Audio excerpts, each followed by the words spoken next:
നമസ്കാരം, ഞാൻ Rakesh M G. നമ്മുടെ വാഹനത്തിൻ്റെ ക്ലച്ച് തീരാറായോ, അതായത് ബൈക്കിൻ്റെ ക്ലച്ച് തീരാറായോ എന്ന് എങ്ങനെ അറിയാൻ സാധിക്കും? ശരിക്കും പറഞ്ഞാൽ നല്ലൊരു ചോദ്യമാണ്. കാരണം കുറച്ച് പേർക്കെങ്കിലും ഈ ഒരു സംശയം കാണുമായിരിക്കും. കാരണം ബൈക്ക് ഓടിക്കുന്ന ഇപ്പം നമ്മൾ കാറൊക്കെ ഓടിക്കുകയാണെങ്കിൽ നമുക്ക് കുറച്ചുകൂടെ വ്യക്തമായിട്ട് മനസ്സിലാവും. പക്ഷേ ബൈക്കിലൊക്കെ ആണെങ്കിൽ എങ്ങനെ ഇത് അറിയാൻ സാധിക്കും? ഇതുപോലൊരു സംശയം എൻ്റെ ഒരു സബ്സ്ക്രൈബർ ചോദിച്ചിരിക്കുന്നത് വൈഷ്ണവ് സി കെ ആണ് ചോദിച്ചിരിക്കുന്നത്. 9756 ആണ് ചോദിച്ചിരിക്കുന്നത്. ചോദ്യം ഇങ്ങനെയാണ്: ബൈക്കിൻ്റെ ക്ലച്ച് തീർന്നോ എന്ന് എങ്ങനെയാണ് മനസ്സിലാക്കുക? നല്ലൊരു ചോദ്യമാണ്. കാരണം കുറച്ച് പേർക്കെങ്കിലും ഈ ഒരു സംശയം കാണുമായിരിക്കും. ശരിക്കും നമ്മുടെ ബൈക്കിൻ്റെ ക്ലച്ച് തീർന്നോ എന്നറിയുന്നത് നമ്മൾ ബൈക്ക് ഓടിക്കുന്ന സമയത്ത് കുറച്ചെങ്കിലും ബൈക്കിൻ്റെ ഓരോ ഗിയേഴ്സ് ഷിഫ്റ്റ് ചെയ്തതിന് ശേഷം ഒരു സ്ലിപ്പ്, അതായത് ആക്സിലറേറ്റർ കൊടുക്കുന്ന സമയത്ത് ഒരു സ്ലിപ്പ്, അതായത് ഒന്ന് സ്ലിപ്പായാണ് കയറുന്നതെങ്കിൽ നമുക്ക് മനസ്സിലാക്കാം വാഹനത്തിൻ്റെ ക്ലച്ചിന് കംപ്ലയിൻ്റ് ഉണ്ട്.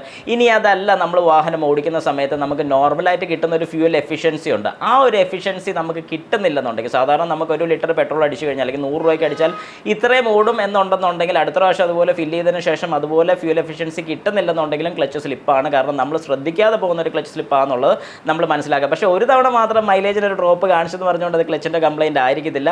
വേറെ കാര്യങ്ങൾ കൂടെ നമ്മളൊന്ന് ചെക്ക് ചെയ്യുക. എയർ ഫിൽറ്റർ കാര്യങ്ങളെല്ലാം ഒന്ന് ചെക്ക് ചെയ്ത് നോക്കിയിട്ട് പ്ലഗ് കാര്യങ്ങളെല്ലാം നോക്കുക. ഇതിനൊന്നും പ്രശ്നമില്ല, എല്ലാം ഓക്കെ ആണെന്നുണ്ടെങ്കിൽ ഉറപ്പായിട്ടും അത് ക്ലച്ചിൻ്റെ തന്നെയാകും. പിന്നെ ഏകദേശം നമ്മുടെ ക്ലച്ച് പിടിച്ച് നോക്കുമ്പോൾ, അതായത് കയ്യിൽ നമ്മുടെ ക്ലച്ച് പ്രസ് ചെയ്ത് നോക്കുന്ന സമയത്ത് ഈ ക്ലച്ചിൻ്റെ ഹാർഡായിട്ട് ഫീൽ ചെയ്യുകയാണെങ്കിൽ, അതായത് ക്ലച്ച് കേബിൾ ഹാർഡായിട്ട് ഫീൽ ചെയ്യുന്നുണ്ടെങ്കിൽ കേബിൾ ഒന്ന് ചെക്ക് ചെയ്ത് നോക്കുക.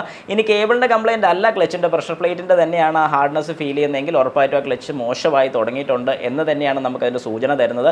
പിന്നെ ഏറെക്കുറെ നമ്മുടെ കിലോമീറ്റർ കൂടെ നോക്കുമ്പോൾ അറിയാം, ഏകദേശം ഒരു 50+ ഒക്കെ ആകുമ്പോഴത്തേക്കും നമ്മുടെ ഡ്രൈവിങ് മോശപ്പെട്ട റോഡ് കാര്യങ്ങളൊക്കെയാണ് കൂടുതലുണ്ടെന്നുണ്ടെങ്കിൽ അതും നമ്മുടെ ക്ലച്ചിന് കംപ്ലയിൻറ്റ്സ് ഉണ്ടാക്കാനുള്ള ചാൻസസ് കൂടുതലാണ്. അപ്പോൾ മെയിനായിട്ട് നോക്കേണ്ട കാര്യം മൈലേജ്, ഇതൊരു പ്രശ്നമാണെങ്കിൽ വരാം.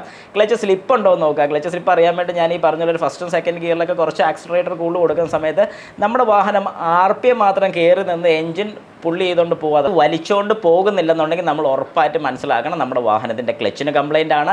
ക്ലച്ച് മാറിയാൽ മാത്രം ഈ പറഞ്ഞൊരു പ്രോബ്ലം സോൾവ് ആകത്തുള്ളൂ. അതുകൊണ്ട് നമ്മൾ എപ്പോഴും മനസ്സിൽ വെച്ചേക്കേണ്ട ഒരു കാര്യം, വാഹനം ഓടിക്കുമ്പോൾ നമ്മൾ വാഹനത്തിൻ്റെ കുറച്ച് കാര്യങ്ങളെ ഒന്ന് ശ്രദ്ധിക്കുക.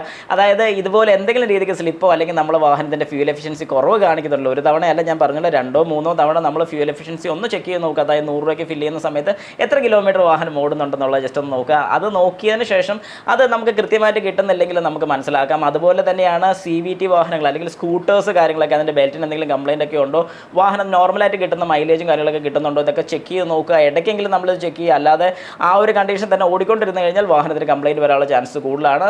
ഷോറൂമിൽ സർവീസിന് കൊടുക്കുന്ന സമയത്ത് അവരോട് അത് പ്രത്യേകം ചെക്ക് ചെയ്യാൻ വേണ്ടി ആവശ്യപ്പെടുക.